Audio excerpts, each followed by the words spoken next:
నేను సెంట్రల్ యూనివర్సిటీలో PG, PhD, PDF చేసిన సంగతి మీకు తెలుసు. ఆ సమయంలో బాబాసాహెబ్ అంబేద్కర్ రైటింగ్స్ని చదివే సమయంలో సైమన్ కమిషన్ రిపోర్ట్ 10,000 పేజీల రిపోర్ట్ ఉంది సార్. మా సెంట్రల్ యూనివర్సిటీ లైబ్రరీలో ఉంటుంది. ఆ 10,000 పేజీల వాల్యూమ్స్ని చదువుతున్న క్రమంలో 1919 కన్నా ముందే ప్రావిన్స్లని ఏర్పాటు చేయడానికి సంబంధించి చర్చ ఉంది. 1919లో వచ్చిన సైమన్ కమిషన్కి ఒక రిప్రజెంటేషను ఉమ్మడి ఆంధ్రప్రదేశ్ మద్రాస్ ప్రెసిడెన్సీలో ఉన్న వాళ్ళు ఇచ్చారు. దాంట్లో భాషా ప్రాతిపదికన ఈ మద్రాసుని సపరేట్ ప్రావిన్స్గా ఏర్పాటు చేయండి ఒక డిమాండ్. రెండోది, మద్రాసులో అంతర్భాగంగా ఉన్న ఆంధ్ర ప్రాంతాన్ని సపరేట్ చేయండి, ప్రావిన్స్గా గుర్తించండి అనేది ఒక డిమాండ్. అప్పుడు నేను చేసిన అధ్యయనంలో ద్రవిడియన్ లిటరేచరు, ద్రవిడియన్ ఐడియాలజీ అది చాలా డిఫరెంట్గా ఉన్నది అనేది నాకు అర్థమైంది. ఆ క్రమంలోనే నేను పెరియార్ని చదవటం, ఇంకా సహోదరన్ అయ్యప్పని చదవటం, మిగతా వాళ్ళందరినీ చదవటం జరిగింది. అయితే అప్పటికి కూడా నాకేమీ తెలియలేదు. నేను ఎప్పుడైతే ఉద్యోగం మానేసి బహుజనోద్యమంలో ఫుల్ టైమ్గా పనిచేయడానికి వచ్చాను, ఫుల్ టైమర్గా, అప్పుడు దేశమంతా తిరగడం మొదలుపెట్టాను. పెరియారు రచనలు చదివిన తర్వాత దక్షిణాదిలో ఉండే వాళ్ళందరూ ద్రవిడులు, వాళ్ళందరూ నల్లగా ఉంటారు. ఉత్తరాదిలో ఉండే వాళ్ళందరూ తెల్లగా ఉంటారు, గోధుమ వర్ణంతో ఉంటారు, వాళ్ళ ఆర్యులు అని అనుకునేవాడిని. రాజస్థాన్ జైపూర్లో వారం రోజులు ఉన్నాను మేడం. అక్కడ ఉన్న కొద్ది మంది తప్ప మెజారిటీ జనాలు నా లెక్కనే ఉన్నారు. అందరూ నల్లగా, మా శ్రీనివాస్ సార్ లాగా ఇంత పెద్ద మొహంతో, పేరు చెప్తే తప్ప వాళ్ళు బ్రాహ్మణులనో లేకపోతే అదనో చెప్పలేము మనం. వాళ్ళందరూ శూద్రుల్లాగానే, దళితుల్లాగానే ఉన్నారు. ఎందుకు ఇట్లా ఉన్నారు? నేను గుజరాత్కు పోయినా అట్లాగే ఉన్నారు, కాశ్మీర్కు పోయినా అట్లాగే ఉన్నారు, తమిళనాడుకు పోయినా ఒకే రకంగా ఉన్నారు. అంటే ఈ దేశంలో ఉన్న వాళ్ళందరూ మొదటి నుంచి ద్రవిడులు. వీళ్ళు ఎక్కువగా సౌత్ ఇండియాలో కాన్సన్ట్రేట్ అయి ఉన్నారు అనేది నాకు అర్థమైంది. కానీ Babasaheb Ambedkar untouchables, over untouchables అనే పుస్తకంలో ఆసేతు హిమాచలము ఈ దేశ ప్రజలు మాట్లాడుకున్న మూల భాష తమిళం అని అన్నాడు ఆయన. అందుకనే బ్రాహ్మీ కావచ్చు, మాల్తో కావచ్చు, ఇంకా రకరకాలైన భాషలు, ముఖ్యంగా అవన్నీ కూడా నర్మదా నది పరివాహక ప్రాంతం నుంచి, మధ్య భారతం నుంచి, ఆదివాసీ భాషల నుంచి డెవలప్ అయిన భాషలు ఇవన్నీ. మన తెలుగు, తమిళం ఇవన్నీ అన్నీ కూడా ఈ కోయా, గోండీ భాషల నుంచి తయారైనటువంటి భాషలు. మన మూలాలన్నీ కూడా ఆ ఆదిమ భాషల్లో ఉన్నాయి. అందుకని వింధ్యా పర్వతాలకి ఈవుల ఉన్నటువంటి నర్మదా నది బేస్ చేసుకొని పరిడవిల్లిన సింధు నాగరికత, మహంజోదారో నాగరికతలు ఇవన్నీ కూడా మన పూర్వీకులు నిర్మాణం చేసినటువంటి నాగరికతలు. తర్వాత దక్షిణాది అగ్రవర్ణాలకి, ఉత్తరాది అగ్రవర్ణాలకి చాలా స్పష్టమైన తేడా ఉన్నది.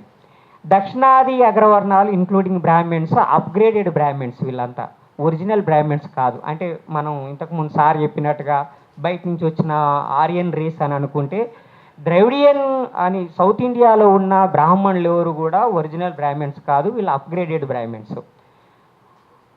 హిరణ్య గర్భ యాగం ద్వారా ఇక్కడ ఉన్నటువంటి పూజారి వర్గాల్ని బ్రాహ్మణులుగా గుర్తించటం, రాజుల్ని క్షత్రియులుగా గుర్తించటం, పశుపోషణ చేసే వాళ్ళని వైశ్యులుగా గుర్తించటం, వివిధ వృత్తులు చేసే వాళ్ళని శూద్రులుగా గుర్తించటం అనేది మనకి బృహద్రథుని హత్య తర్వాత జరిగినటువంటి ఒక పరిణామం. అందువల్ల ఇక్కడ ఉన్నటువంటి బ్రాహ్మణులకి బ్రాహ్మణులని చెప్తే తప్ప ఆయన బ్రాహ్మణుగా గుర్తుపట్టలేము. మొహాలన్నీ ఒకే రకంగా ఉంటాయి అందరికీ. కానీ ఐడియాలజీ ఉంది, బ్రాహ్మణికల్ ఐడియాలజీ ఉంది, క్యాస్టిజం ఉన్నది, అదంతా వేరే విషయం, అది ఐడియాలజీకి సంబంధించిన విషయం. సో నేననేది ఏంటంటే, సౌత్ ఇండియాలో ఉన్నటువంటి ఈ యొక్క ప్రత్యేకమైన అస్తిత్వము, ద్రవిడియన్ ఐడియాలజీ ఈ దేశాన్ని ఒక డిఫరెంట్గా తయారు చేసింది అనేది నా ఉద్దేశం. దాన్ని స్టడీ చేయడానికి మనకన్నా ముందు ముఖ్యంగా పండిత అయోధ్యదాసు చాలా గొప్ప రీసెర్చ్ చేశారు. ఆయన శ్రీలంకకు వెళ్ళి బుద్ధిస్ట్ లిటరేచర్ అంతా పాలీ భాషని అధ్యయనం చేసి ఆయన ఇదంతా ద్రవిడియన్ రేస్ అని చెప్పి ఒక నిర్ధారణకి రావడం అనేది కూడా జరిగింది. అయితే ఇదంతా ఒకటైతే నేను ఆలోచించే క్రమంలో 2018లో నేను ఎమ్మెల్యేగా పోటీ చేసిన తర్వాత ఎమ్మెల్యేగా పోటీ చేసిన క్రమంలో నేను ఎదుర్కొన్న సమస్య ఏందనంటే బీఎస్పీ ద్రవిడ భాషల మీద ఎందుకు ఒక స్పష్టమైన నిర్ణయం తీసుకోదు. అంటే భాషా సమస్య మీద బీఎస్పీ పాలసీ ఏంటిది, కల్చర్ ఇష్యూ మీద బీఎస్పీ పాలసీ ఏంటిది, సౌత్ ఇండియా ఇష్యూ మీద బీఎస్పీ పాలసీ ఏంటిది అనేదాన్ని నేను చర్చించడం మొదలు పెడితే వాళ్ళందరూ ఆలోచించింది, నన్ను కన్విన్స్ చేయడానికి ట్రై చేసింది ఏంటంటే ఈ సౌత్ ఇండియన్ లాంగ్వేజెస్ అన్నీ రద్దయిపోయి హిందీ ఒకటే ఉంటే తొందరగా అంబేద్కరిజం అర్థమయ్యేది, మీరందరూ బహుజనులుగా మారేటోళ్ళు, మనం రాజ్యాధికారంలోకి వచ్చేవాళ్ళం. మీరు ఈ తెలుగు, తమిళం, కన్నడం ఇలాంటి భాషలు ఉండడం మూలంగానే మీకు అంబేద్కర్ అర్థమైతే లేడు అనేది వాళ్ళ విమర్శ. అంటే బహుజన రాజ్యం రావాలంటే తెలుగు అంతరించాలి, తమిళ, కన్నడ ఈ భాషలన్నీ అంతరించాలి అనేది వాళ్ళ ఉద్దేశం. అంటే వాళ్ళకి ఒక పొలిటికల్గానే ఒక లింగ్విస్టిక్ పాలసీ లేదు బీఎస్పీకి, ఇప్పటికి కూడా లేదు. అసలు ఒక లింగ్విస్టిక్ పాలసీ అనేదాన్ని నేషనలిజం పర్స్పెక్టివ్లోకి తీసుకురావటమే అన్కాన్స్టిట్యూషనల్. కాన్స్టిట్యూషన్ యొక్క మెయిన్ ఆబ్జెక్టివ్ దేశాన్ని నిర్మించటం కాదు, నేషన్ని నిర్మించటం కాదు, నేషనలిజాన్ని నిర్మించటం కాదు. దాని మెయిన్ ఆబ్జెక్టివ్ ఈక్వాలిటీని నిర్మించటం. ఈ దేశంలో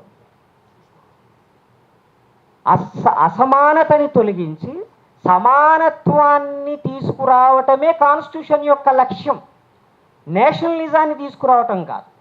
అందుకని objective of the constitution nation building అని మీకు ఎక్కడా కనపడదు, ప్రియాంబుల్లో ఎక్కడా కనిపించదు.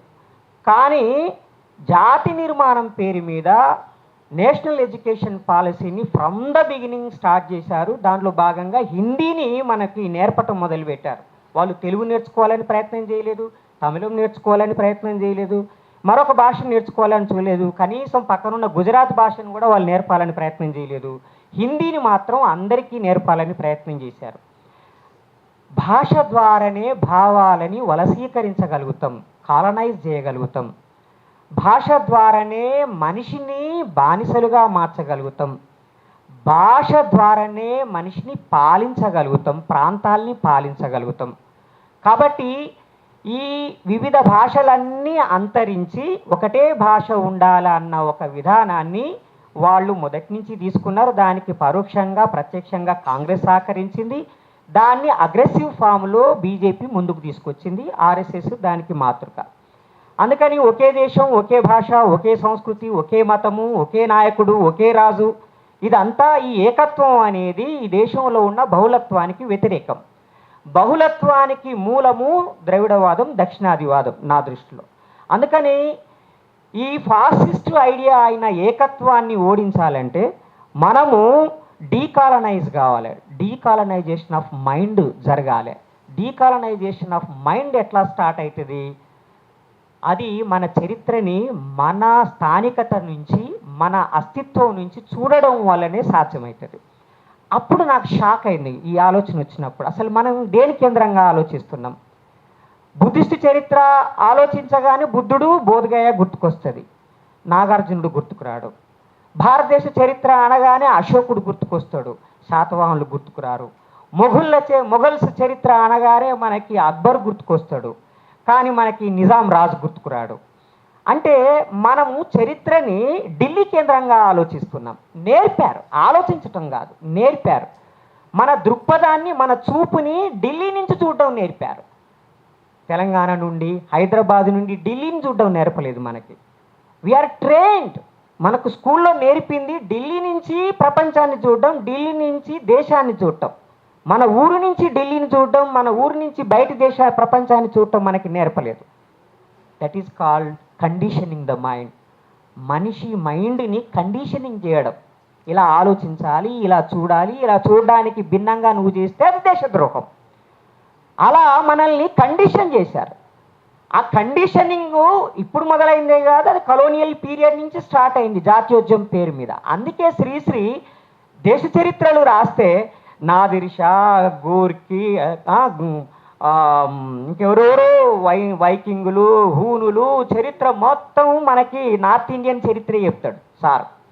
ఎందుకు కాకతీయుల చరిత్ర గురించి చెప్పి, కాకతీయులు కూడా రాజులే, వాళ్ళు కూడా దోపిడీ చేసిర్రు, శాతవాళ్ళు కూడా రాజులే, వాళ్ళు కూడా ప్రజల్ని పీడించిర్రు అనుకుందాం. ఇక్కడి చరిత్ర ఎందుకు చెప్పలేదు, ఎందుకు దండయాత్రల గురించి అక్కడి చరిత్ర చెప్పిరనంటే, మనకి ట్రైనింగ్ చేసిర్రు వాళ్ళు. కలోనియల్ పీరియడ్ కాలం నుండే స్టార్ట్ అయింది. దేశాన్ని నిర్మించే పేరు మీద ఉత్తరాది చరిత్రను నేర్పటం, ఉత్తరాది కల్చర్ని మనకి నేర్పటం, ఉత్తరాది సాహిత్యం గురించి చర్చించటం మనకు నేర్పటం. మనం తొలకాప్యం గురించి చర్చించాం, రామాయణ మహాభారతాల గురించి చర్చిస్తాం. మనకు తమిళనాడులో వచ్చినటువంటి సాహిత్యం గురించి చర్చించాం, లేదంటే పాలి ప్రాకృత భాషల్లో మన నాగార్జునుడు రాసిన అశేషమైన సాహిత్యం ఉంది, దాని గురించి మనం సుహృల్లోక గురించి మనం ఎప్పుడు మాట్లాడం మనం. కాబట్టి వీఆర్ ట్రైన్డ్. మనం అలా చదువు పేరు మీద, విద్య పేరు మీద మనకు అలా నేర్పారు. సాహిత్యం పేరు మీద కూడా మనకు అదే నేర్పారు. రామాయణము, మహాభారతము, అష్టాదశ పురాణాలు, ఈ మొత్తం బ్రాహ్మణికల్ లిటరేచరే అనుకున్నా కూడా ఆ లిటరేచర్ అంతా మళ్ళా దేన్ని కీర్తిస్తుంది? గంగానదిని, రాముణ్ణి, కృష్ణుణ్ణి, ఆ బ్రాహ్మణ ధర్మాన్ని, ఏదైతే పవిత్ర ప్రాంతం అనుకుంటారో ఆ పవిత్ర ప్రాంతం వైపుగా మనల్ని నడిపిస్తూ ఉంటుంది. అందుకని సహజంగానే మన వాళ్ళందరూ రవాణా సౌకర్యాలు లేని కాలంలో కూడా కాశీకి కాలినడకన ఆ సముద్రం ఏమటి నడుచుకుంటూ పోయి ఆ పుణ్యతీర్థాన్ని దర్శించుకొని వచ్చింది. అక్కడి నుంచి ఇక్కడికి ఎవరు నడుచుకుంటూ రాలేదు, ఇక్కడి నుంచి అందరూ అక్కడికి నడుచుకుంటూ పోయారు. మన కాశీ, మనం అక్కడ చచ్చిపోతే పుణ్యం వస్తుందని 80 సంవత్సరాలు దాటిన రేపో మాపో చచ్చిపోతాడు అనుకున్నోళ్ళని ప్రత్యేకంగా ట్రైన్లు ఎక్కించి కాశీకి పంపించి బొందితో సహా గంగానదిలో ఇసిరెత్తే వాళ్ళు స్వర్గానికి పోతున్నారు. కుంభమేళాను లేదు సార్, కుంభమేళతో సంబంధం లేకుండా ప్రతి సంవత్సరం ప్రతిరోజు పోతూనే ఉంటారు అక్కడికి. ఇప్పుడు కూడా రోజు వదిలేస్తారు, అదో ఇంకా ప్రత్యేకంగా ఆఫర్ అది. అక్కడి నుంచి ఓడి వచ్చి మన కృష్ణా నదిలో చావాడు, మన గోదావరి నదిలో చావాడు. గోదావరి నదిలో చచ్చిపోతే స్వర్గానికి పోరా? కృష్ణా నదిలో చచ్చిపోతే స్వర్గానికి పోరా? ఇవి మా పవిత్ర నదులు కదా, ఆ నీళ్ళు తాగే కదా మేము పెరిగింది. మా వాళ్ళు ఇప్పుడు చచ్చిపోతే కూడా కాళేశ్వరం పోయి అస్థికలు అందులో కలుపుతారు, భద్రాచలం దగ్గర పోయి కలుపుతారు, ఆ నుంచి మా వాళ్ళు కూడా స్వర్గానికి పోతున్నారు కదా. మీ వాళ్ళు ఎందుకు పోరు ఇక్కడికి వచ్చి కలిపితే? మా వాళ్ళు మాత్రం కాశీకి వచ్చి అస్థికలు అక్కడ కలిపితేనే స్వర్గానికి పోతారు. అంటే మనము పవిత్ర స్థలాలు, పవిత్ర నదులు, పవిత్ర గ్రంథాలు, పవిత్ర వ్యక్తులు ఎక్కడుంటారు అంటే ఉత్తరాదిలో ఉంటారు అని ఒక దైవిక భావనని మనలో నింపారు. అందువల్ల మక్కాకి పోతే పుణ్యం వస్తుంది అన్నట్టుగా మన వాళ్ళు అక్కడికి పోతే పుణ్యం వస్తుంది, తిరుపతి వెంకన్న దగ్గరికి పోతే పుణ్యం ఎందుకు రాదు సార్? కాబట్టి ఇది ఎలినేషన్, పరాయీకరణ, ఇది ఉత్తరాధికరణ. ఈ ఉత్తరాధికరణ, పరాయీకరణ అనేది మనకి జాతి భావన పేరు మీద జరిగింది, నేషనలిజం అనే పేరు మీద జరిగింది, దేశం అనే భావన వల్ల జరిగింది. అందుకని దీని నుంచి బయటపడాలని అంటే మన చరిత్రని మనము తెలుసుకోవాలి, మన సాహిత్యాన్ని మన మూలాల నుంచి మనం తెలుసుకోవాలి అని చెప్పి ఆలోచించే క్రమంలోనే నేను 2019లో మా మత్స దేవేందరు, అదేవిధంగా తెలంగాణ శ్యామ్, చెరిపెల్లి ఆనంద్, నా స్నేహితులందరం కలిసి ద్రవిడ స్వాభిమాన వేదికని 2019లో మేము ఏర్పాటు చేసినాం మేడం. దాని తర్వాత సౌత్ ఇండియా కాన్సెప్ట్ తోటి పనిచేయడం మొదలుపోయింది. ద్రవిడియన్ భావన అనే దాని పట్ల ఒక రకమైన కొంత వ్యతిరేకత వస్తుంది, కానీ సౌత్ ఇండియన్ అనే దాని పట్ల వ్యతిరేకత రాదు. ఒకటే సుప్రీంకోర్టు ఎందుకు ఉండాలి మనకి? సుప్రీంకోర్టుని డీసెంట్రలైజ్ చేయొచ్చు కదా. నేషనల్ లా కమిషన్ ఇప్పటికి 3 సార్లు చెప్పింది, సౌత్ ఇండియాకు ఒక బెంచ్ని ఏర్పాటు చేయండి, వెస్ట్ ఇండియాకు ఒక బెంచ్ని ఏర్పాటు చేయండి, అట్లాగే నార్త్ ఈస్ట్ ఇండియాకు ఒక బెంచ్ని ఏర్పాటు చేయండి అని చెప్పింది. ఎందుకంటే టోటల్ సుప్రీంకోర్టు ఫైలింగ్లో సౌత్ ఇండియా నుంచి కేవలం మనది 6% అవుట్ ఆఫ్ 100. అంటే 100లో 6 కేసులు మాత్రమే వేస్తాం మనం సుప్రీంకోర్టులో. కానీ అదే ఢిల్లీ వాళ్ళు, యూపీ వాళ్ళు, హిమాచల్ ప్రదేశ్, ఒక్క హిమాచల్ ప్రదేశ్ సంవత్సరానికి 6% కేసులు ఫైల్ చేస్తారు. ఎందుకంటే అది క్రైమ్ ఎక్కువ కాదు సార్, యాక్సెసిబిలిటీ ఎక్కువ. మనం ఇక్కడి నుంచి 2000 కిలోమీటర్లు ప్రయాణం చేయాలి న్యాయం జరగాలని అంటే, వాళ్ళు 200 కిలోమీటర్లు ప్రయాణం చేస్తే చాలు. అదే ఒక బెంచ్ ఇక్కడ ఉండొచ్చు కదా, దానికి ఏమీ కాన్స్టిట్యూషన్ అడ్డం రాదు. అందుకని సుప్రీంకోర్టు బెంచ్ ఒకటి ఇక్కడ ఏర్పాటు చేయాలని మేము డిమాండ్ చేసాం. అట్లాగే మనకి రైల్వే బడ్జెట్ ఉంది. రైల్వే బడ్జెట్ ఉన్నట్టుగానే సౌత్ ఇండియాకి సపరేట్ బడ్జెట్ ఏర్పాటు చేయండి అని మేము డిమాండ్ చేస్తున్నాం. ఇంతకుముందు శ్రీనివాస్ సార్ చెప్పినట్టుగా మన రూపాయి అడుగుపోతుంది, కానీ మనకి 10 పైసలు మాత్రమే ఇటు వస్తున్నాయి. కాబట్టి సౌత్ ఇండియాలో కలెక్ట్ అయ్యే రెవెన్యూని సౌత్ ఇండియాకి ఖర్చు పెట్టి ఎక్సెస్ ఏమైనా ఉంటే మీరు నార్త్ ఇండియాకి డిస్ట్రిబ్యూట్ చేయండి. నార్త్ ఇండియాలో ప్రొడ్యూస్ అయ్యే కలెక్ట్ అయ్యే రెవెన్యూని సౌత్ ఇండియాకి ఖర్చు పెట్టట్లేదు. కాబట్టి సౌత్ ఇండియా అభివృద్ధి కోసము సౌత్ ఇండియాలో వసూలయ్యే పన్నుల్ని సౌత్ ఇండియాకే ఖర్చు పెట్టడానికి ప్రత్యేకంగా ఒక బడ్జెట్ ఏర్పాటు చేయండి అని మేము ద్రవిడ బహుజన సమితి ఆధ్వర్యంలో డిమాండ్ చేయడం జరిగింది. అట్లాగే ఒకటే పార్లమెంట్ ఎందుకు ఉండాలి సార్? ఉందే అనుకోండి, ఆ పార్లమెంట్ సమావేశాలు ఒక దగ్గరనే ఎందుకు జరగాలి సార్? ఒకటి బొంబాయిలో జరగవచ్చు, ఇంకొకటి తమిళనాడులో జరగవచ్చు ఒక సమావేశం, ఇంకొకటి ఢిల్లీలో జరగవచ్చు కదా.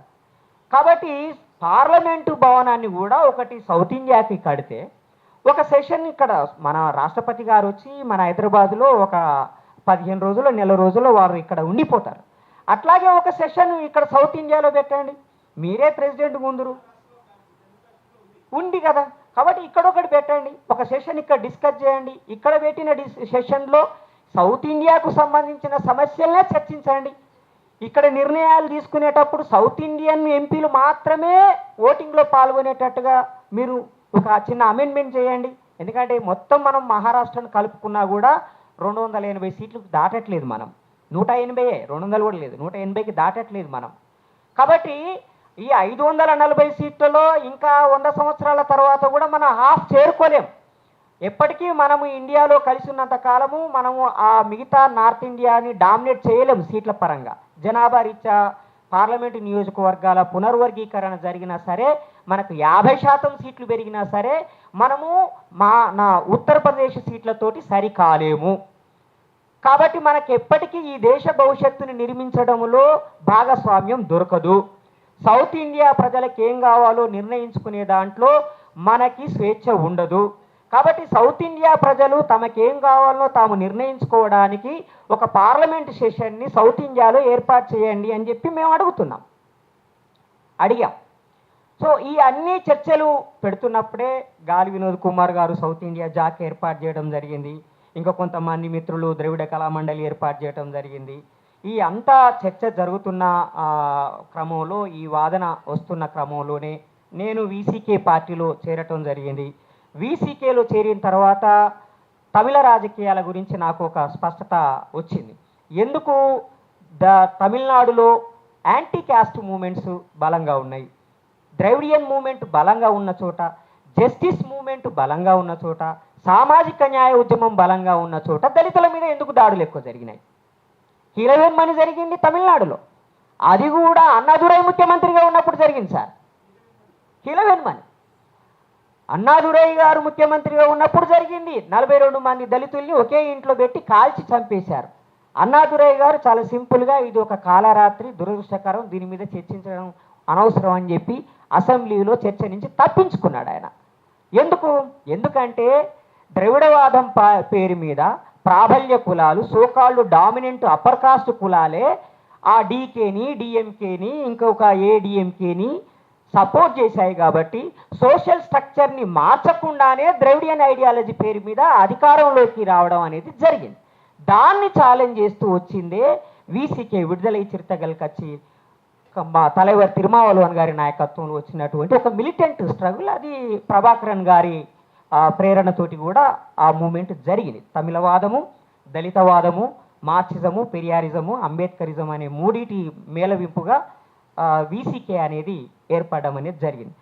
అందువల్ల అట్లానే వీసీకే తమిళవాదానికి వ్యతిరేకం కాదు, తమిళ నేషనలిజానికి 100% సపోర్ట్.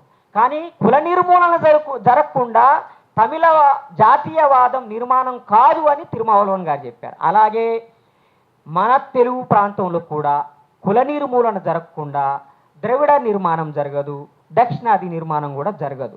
అది ఒక ప్రయత్నం, ఒక ప్రాసెస్ మాత్రమే. అట్లనే అప్పటిదాకా ఈ ఉద్యమాన్ని వాయిదా వేయండి అని అనట్లేదు. కుల నిర్మూలన జరిగేదాకా ద్రవిడ ఉద్యమం జరగడానికి లేదు, దక్షిణ ఉద్యమం జరగడానికి లేదు అని కాదు. కుల నిర్మూలన చైతన్యంతో ద్రవిడవాద ఉద్యమం జరగాలి, దక్షిణాది ఉద్యమం జరగాలి. ఇది నేను ఆలోచించినటువంటి ఒక ఆలోచన. ఇంకా చాలా విషయాలు ఉన్నాయి, మనం తర్వాత మళ్ళీ ఎప్పుడైనా మాట్లాడుకోవచ్చు. కానీ కర్నూలులో ఏర్పాటు చేసిన ప్రరవే సభలో దక్షిణాది సాహిత్యం మీద ఒక పూర్తి 2 రోజుల పాటు జరిగిన ఆ చర్చ చాలా అద్భుతమైంది. అందులో నేను ప్రసంగించడం అనేది జరిగింది. సార్ ఇంతకుముందు మా గురువుగారు ఒక ప్రస్తావన చేశారు. దక్షిణాది దేశానికి నేర్పింది బుద్ధుని తర్వాత. బుద్ధుడు ఒక్కడే మనకు నేర్పింది. బుద్ధుడు, జైన మహావీరుడు. ఉత్తరాది నుంచి మనం నేర్చుకునేది వాళ్ళిద్దరి నుంచే. మన దక్షిణాదే మొత్తం ఉత్తరాదికి నేర్పింది. శంకరాచార్యుడు అద్వైతాన్ని నేర్పాడు వాళ్ళకి. రామానుజుల వారు విశిష్టాద్వైతాన్ని నేర్పారు. ద్వైతాన్ని మధ్వాచార్యులు నేర్పారు. ఈ మూడింటికి మించి ఇంకేమైనా దర్శనాలు వచ్చేసారు అక్కడి నుంచి?